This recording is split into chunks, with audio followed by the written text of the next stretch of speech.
captif. Le poète jamais n'est maître de sa lyre, dont les cordes souvent éclatent sous ses doigts. C'est lorsqu'il sent le plus qu'il peut le moins d'écrire, et que, voulant chanter, il demeure sans voix. Lorsque l'entoure de lui tout n'est que poésie, que la nature en fait étale ses splendeurs, seul il reste muet, l'âme comme saisie, se sentant trop petit pour de telles grandeurs, et son cœur frémissant déborde d'harmonie, il écoute vibrer de célestes accords, mais un lien puissant enchaîne son génie. Il demeure vaincu, malgré tous ses efforts. Il voit les astres d'or dans les espaces luire.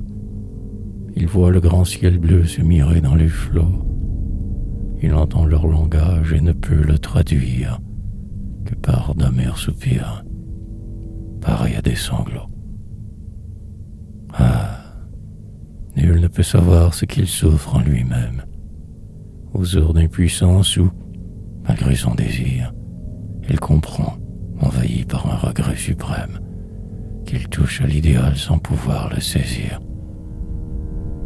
Il est comme un oiseau captif dans une cage, et qui, par les barreaux de sa claire prison, contemple, dominé par un désir sauvage, l'air bleu qui librement circule à l'horizon.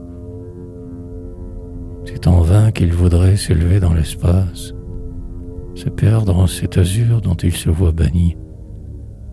Il retombe brisé, l'aile meurtrie hélas, les yeux mornes, encore tournés vers l'infini.